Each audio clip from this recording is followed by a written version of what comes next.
والسلام على سيد الأنبياء وأشرف المرسلين وعلى آله وأصحابه الطيبين الطاهرين ومن تبعهم بإحسان إلى يوم الدين. أما بعد فأعوذ بالله السميع العليم من الشيطان الرجيم. بسم الله الرحمن الرحيم. قل يا أهل الكتاب تعالوا إلى كلمة سواء بيننا وبينكم ألا نعبد إلا الله ولا نشرك به شيئا ولا يتخذ بعضنا بعضا أربابا من دون الله فإن تولوا فقولوا اشهدوا بأننا مسلمون. قل يا أهل الكتاب، فرما دیجیے آپ کہ اے اہل کتاب، تعالوا، آؤ تم، الی کلمۃ، ایسی بات کی طرف، سواء بیننا و بینکم، جو ہمارے اور تمہارے درمیان برابر ہے یا انصاف والی ہے. وہ یہ کہ اللہ نعبد الا اللہ، ہم صرف اللہ کی عبادت کریں، ولا نشرک بہ شیئا، اور ہم اس کے ساتھ کسی چیز کو شریک نہ بنائیں، ولا يتخذ بعضنا بعضا اربابا من دون اللہ، اور ہم آپس میں ایک دوسرے کو رب نہ بنائیں اللہ کو چھوڑ کر. فإن تولوا، بس اگر یہ پھر جائیں، فقولوا اشہدوا بأننا مسلمون، تو تم کہہ دو کہ تم گواہ بن جاؤ بے شک ہم تو مسلمان ہیں، ہم تو ماننے والے ہیں. یہ اللہ کے رسول صلی اللہ علیہ وسلم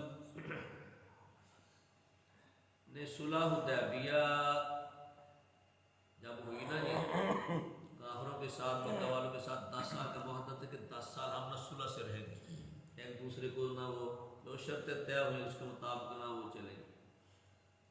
تو آپ نے نا اس عرصے کو غنیمت سمجھا، ادھر مقامی لڑائیوں سے جو نا وہ چونکہ اب فرصت مل گئی ہے، تو اب آپ نے بیرون جو نا وہ دوسرے بادشاہوں کے ساتھ رابطہ شروع کر دیا، ان کو اسلام کی دعوت پیش کرنے کے لیے. جی تو آپ نے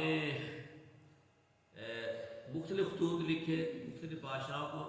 ایک خط کا جو نا وہ عام ذکر ہے صحیح بخاری میں، بڑے لمبی چوڑی حدیث ہے. اس میں آپ نے خط لکھا تھا بادشاہ روم کو بھی، ہرقل بادشاہ. تو یہ اس وقت اپنے دور پہ ادھر آیا ہوا تھا فلسطین شام کے علاقے بیت المقدس میں نا. تو آپ کو اس کو خط نا، آپ کا خط اس کو ادھر ملا تھا جو ادھر دور پہ تھا. تو اس نے جب وہ خط ملا تو اس نے پوچھا بھائی یہ خط جس آدمی کی طرف سے آیا ہے، چونکہ یہ خط عربی میں تھا تو وہ عربی تو نہیں جانتا تھا بادشاہ. اس نے کہا جس شخص کا خط ہے اس کے علاقے کا کوئی یہاں بندہ ہے جی، تو آج ہمیں بتائے یہ خط کے بارے میں، اس کے مدرجات، اس کا جو نا وہ یہ جو جس نے خط بھیجا ہے بندہ کون ہے، اس کے کوئی بندہ کا پیچھا جی کوئی حال ہوا. تو ابو سفیان اس وقت ابھی اسلام نہیں لائے تھے، صلح حدیبیہ کے بعد ابھی جو نا وہ تو قافلے میں نا وہ اپنا قافلہ لے کر مکہ سے تجارتی شام کے علاقے میں گئے ہوئے تھے. تو یہ اس کے سردار تھے اس قافلے، ان کا جہاں گروپ آیا ہوا تجارتی قافلہ، ان کو وہ لے کے آئے، کہنے ادھر میرے پاس ان کو جو نا وہ لاؤ. چنانچہ انہوں نے ان کو اپنے سامنے کھڑا کر لیا. تو پھر نبی صلی اللہ علیہ وسلم کے بارے میں اس نے مختلف سوالات کیے. آپ کے خاندان کے بارے میں، آپ کی شخصیت کے بارے میں، اپنے آباء و اجداد کے بارے میں سارے جو چیزیں، اور آپ کے اخلاق عادات سارے کچھ. تو اس نے بالآخر جو نا، تو آپ نے اس خط میں نا یہی جو نا آیت لکھی ہوئی تھی، قُلْ يَا أَهْلَ الْكِتَابِ تَعَالَوْا إِلَىٰ كَلِمَةٍ سَوَاءٍ بَيْنَنَا وَبَيْنَكُمْ.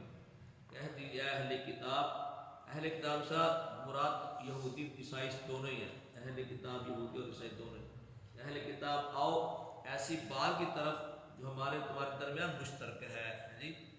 اس سے آپ نے یہ بھی لکھا تھا کہ جو نا وہ مسلمان ہو جا تو بچ جائے گا، یعنی محفوظ ہو جائے گا. حالانکہ ہماری جو نا پھر پکڑ سے، ہماری جو نا یلغار سے تیرا مال و جان محفوظ ہو جائیں گے.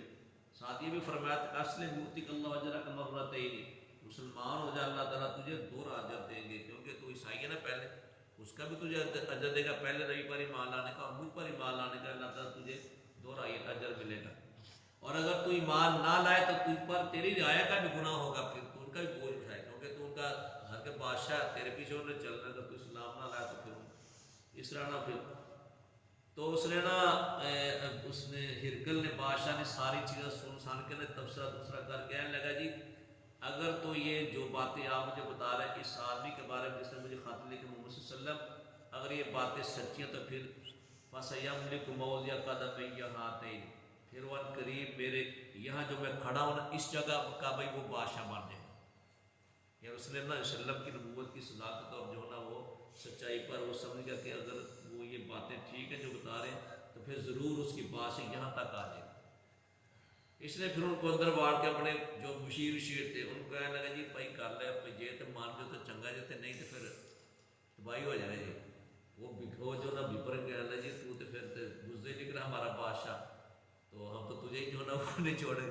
پھر جب ڈر کے اسلام اس نے قبول کیا تو اللہ تعالیٰ وسلم نے یہ خطوط میں جو آیت لکھی اس میں اللہ تعالیٰ نے یہ چیز ذکر فرمائی ہے یعنی غیر مسلموں کے ساتھ بھی تعلق اور ان کے ساتھ جو نا وہ ایک مطلب وہ جو کہتے ہیں ہم جو نا وہ قرب یا ان کے ساتھ معاہدہ عمل ہے جی اس کے لیے اللہ تعالیٰ نے سنت کی چیزیں ارشاد فرمائی کلمۃ سواء بیننا و بینکم کہ ایسی بات کی طرف جو ہمارے تمہارے درمیان مشترک ہے برابر ہے انصاف والی ہے. وہ یہ پہلی بات یہ ہے کہ اللہ نعبد الا اللہ، ہم صرف اللہ کی بات کریں.